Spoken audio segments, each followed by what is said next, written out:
మనకి ఎవ్వడు దిక్కులేరురా బాబు అనుకున్నప్పుడు మనలో అప్పటిదాకా ఉండేటువంటి అది ధనబలం కానీ, యవ్వన బలం కానీ, జనబలం కానీ, విద్యాబలం కానీ, గౌరవబలం కానీ, ఇలాంటి అహంకారాలన్నీ కూడాను నాశనమైపోయినప్పుడు అప్పుడు నీకు కళ్ళు తెరుచుకుంటాయి. అప్పుడెవడు గుర్తొస్తాడు? ఈ దేవుడే గుర్తొస్తాడు. అంతవరకు ఆయన గుర్తురాడు.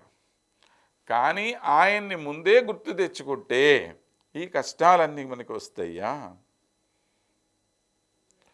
దుఃఖమే సుమిరన్ సబ్ కరై సుఖమే కరై న కోయ్, జో దుఃఖమే సుమిరన కరై జో సుఖమే సుమిరన కరై కో దుఃఖ కాహే కో హోయ్ అంటాడు మహానుభావుడు కవి గారు. అయ్యా, కష్టాలు వచ్చినప్పుడు ప్రతివాడికి దైవం గుర్తొస్తాడు, దానిలో విశేషం లేదు. అదే సుఖాల్లో ఉన్నప్పుడు దైవం గీయం అనమోహం, మాకేముంది, అంతా నా కష్టం, నా స్వార్జితం, నా తెలివితేటలతో నేను సంపాదించుకున్నా అని చెప్పి అహంకారంతో విర్రవీగుతూ ఉంటాడు. మళ్ళీ కష్టం వస్తే మళ్ళీ ఆయన దగ్గరికి పరిగెత్తుతాడు. కానీ జో సుఖమే సుమిరన కరై కోదుక కాహే కోహోయ్, ఎవడైతే సుఖాల్లో కూడాను భగవంతుణ్ణి స్మరించుకుంటాడో అలాంటి వాడికి అసలు దుఃఖం అనేది ఎందుకు వస్తుంది చెప్పండి అంటారు.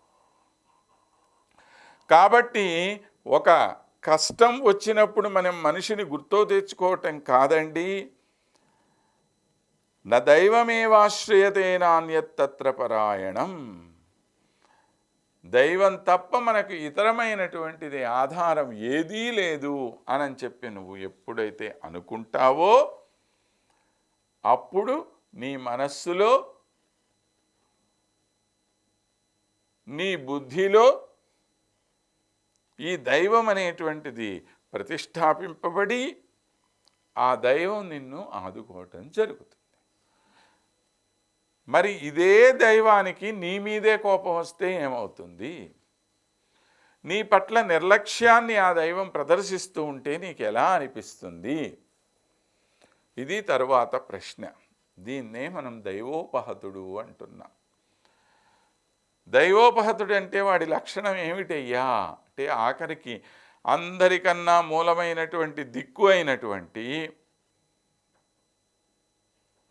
ఆ పరమాత్మని నువ్వు వదిలేసి ఇతరమైనటువంటి విషయాల మీద నీ మనస్సుని కేంద్రీకరించుకోవటానికి ప్రయత్నం చేశావు చూసావా, అది నువ్వు చేస్తున్నటువంటి పెద్ద తప్పు. మొట్టమొదట ఇలాంటి తప్పు చేయటం ద్వారా జరుగుతున్నది ఏమిటి అనంటే నీ యొక్క సర్వనాశనము. కాబట్టి ప్రతి మనిషికి కూడా ముఖ్యమైనటువంటిది ఏంటి అంటే దైవబలం ఉండాలి. దైవబలం లేకుండా మానవ బలం అనేటువంటిది చాలా తక్కువ స్థాయి కలిగినది. ఈ మానవ బలంతో నీకు ఎప్పటికీ కూడాను దైవబలం అనేటువంటి దాన్ని చేరటం సాధ్యం కానటువంటి విషయము. దీనికి సంబంధించినటువంటి ఒక చిన్న కథ మనము మహాభారతంలో చూస్తూ ఉన్నాము. మనం ఇంతకుముందు కూడా ఈ కథను గురించి కొద్దిగా చెప్పుకున్నాం. కశ్యప ప్రజాపతి భార్యలైనటువంటి కద్రువ, వినుత అనేటువంటి వాళ్ళిద్దరూ ఒకరోజు ఈ ఉచ్చైశ్రవాన్ని అంటే ఇంద్రుడి యొక్క ఆయుధాన్ని, వాహనమైనటువంటి ఉచ్చైశ్రవం అనేటువంటి ఒక అశ్వాన్ని చూడటం జరిగింది. అది తెల్లగా ఉన్నది అని చెప్పి, లేదు తోక నల్లగా ఉంది అని ఒక పందెం కట్టుకున్నారు వాళ్ళిద్దరూ కూడా. కద్రువేమో తోక నల్లగా ఉంది అని చెప్పి అంది. తన కుమారుల దగ్గరికి వచ్చి, ఒరే నాయన పొయ్యి మీరు ఆ తోకని చుట్టుకోండి అని చెప్పి చెప్పింది. అంటే వీళ్ళు ఇష్టపడలేదు. మేము ఎందుకు పోవాలి, నీ మాట మేము ఎందుకు వినాలి అని చెప్పి అన్నారు. అన్నటువంటి వీళ్ళు ఏం చేశారు,